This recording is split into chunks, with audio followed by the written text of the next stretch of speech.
Halo semuanya. Hari ini kita akan belajar Mina no Nihongo bab 35. Tetap semangat ya. Sambil belajar, kita putar lagu ini yuk. Natsu wa Kinu dari Tulus. Jadi, ini adalah lagu kuno Jepang yang liriknya juga kuno ya bahasanya. Jadi, seandainya kalian nggak terlalu ngerti, nggak apa-apa.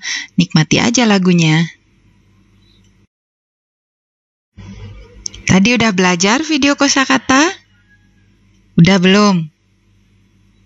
Coba jawab ya, yang manakah merupakan kosakata bahasa Jepang untuk fasilitas?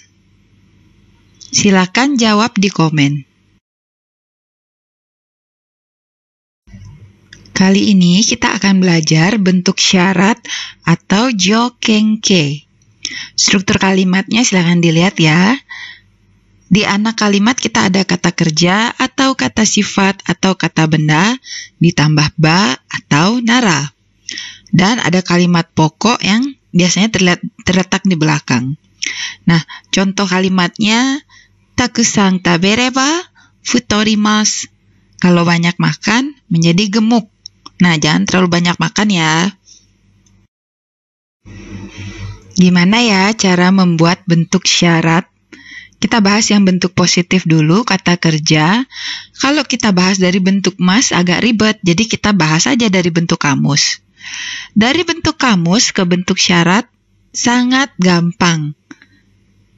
Di kelompok 1, kelompok 2, dan kelompok 3, kalian tinggal ganti akhiran u menjadi eba.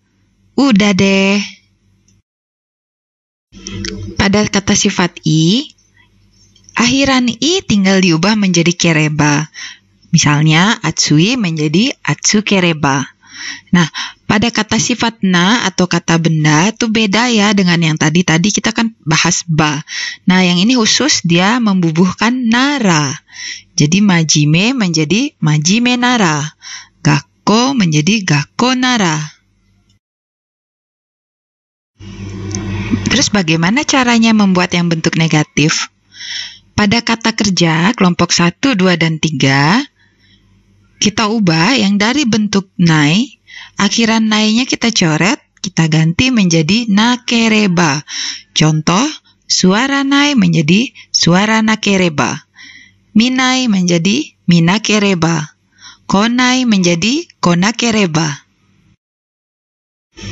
Pada bentuk negatif untuk kata sifat i, i-nya kita ubah menjadi kunakereba.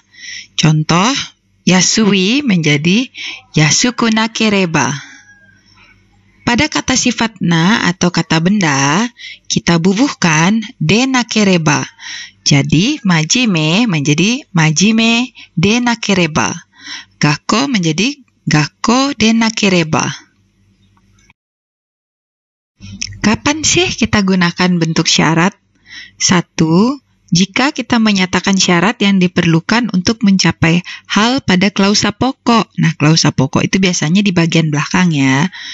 Contoh, setsumeisho o yomeba sukaikata ga wakarimasu. Kalau membaca instruksi, maka akan mengerti cara menggunakannya. Nah, yang kedua, untuk merespon perkataan lawan bicara atau suatu keadaan.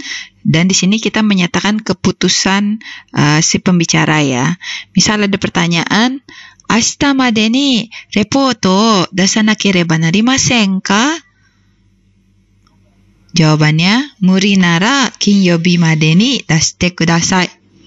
Jadi, apa saya harus nyerahkan laporan sampai dengan besok? Murinara ya, kalau nggak bisa, serahkan sampai dengan hari Jumat. Di sini kelihatan bahwa ada respon terhadap perkataan lawan bicara. Nah, umumnya nih ya, jika di bagian depannya adalah kata kerja, pada bagian belakang itu kita tidak meletakkan ekspresi keinginan, perintah, harapan, permintaan, lain-lain. Kecuali jika subjek bagian awal dan belakang berbeda, dan predikat pada bagian awal adalah bisa keadaan, atau state verb, kata sifat, atau kata benda. Silahkan dibaca contohnya. Apa bedanya ba atau nara dibandingkan dengan to dan tara? Ternyata nih, yang to adalah yang paling ribet karena dia itu paling banyak punya peraturan, disusul oleh ba dan nara, dan yang paling sedikit peraturannya adalah tara. Kita bahas sekilas ya. Pada to, ya, di kalimat pokok bagian belakang itu tidak boleh digunakan ekspresi, misalnya keinginan, harapan, dan lain-lain. Nah, secara tata bahasa, semua kalimat yang menggunakan to itu berterima boleh aja jika diubah ke bentuk ba atau nara, tapi belum tentu sebaliknya ya. Nah, untuk tara ini yang batas pemakaiannya paling luas. Dan kalau kita mau taruh keinginan pembicara pada kalimat pokok, kita bisa pakai tara. Nah, tara ini bahasa lisan, jadi jarang digunakan pada bahasa yang tertulis. Kerjakan Renshu B nomor 1 sampai 5. Pada materi 3 kita belajar kata tanya, kata kerja bentuk syarat, ii desu ka?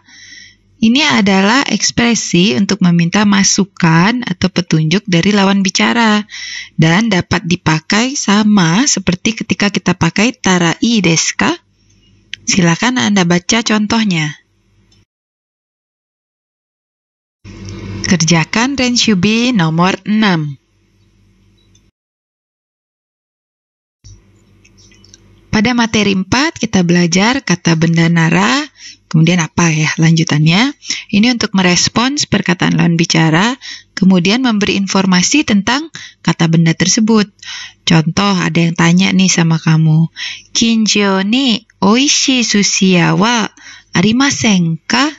Yang di sekitar sini ada nggak ya tempat makan sushi yang enak? Kemudian topiknya kan kata bendanya sushia ya. Jadi sushia nara sushite ga ii desu yo. Ini contoh aja ya. Jadi kalau misalnya tempat makan sushi itu yang enak itu sushite. Misalnya seperti itu.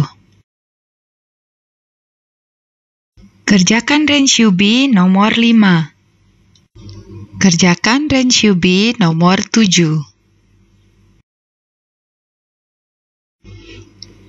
Materi 5, saat bertanya tentang keberadaan suatu hal, suatu benda, itu kita bisa bertanya dengan halus menggunakan wa arimasen ka? Saat menjawab bisa gunakan hai arimasu atau iie arimasen. Contoh, ryoko shiyou to omotte iru desu ga, doko ka ii tokoro wa arimasen ka? Oke, kita ke aktivitas bab 35. Sesuai yang sudah kita pelajari, buatlah masing-masing satu kalimat sesuai petunjuk. Minasan, mou wakarimashita ka? Shitsumon ga arimasu ka?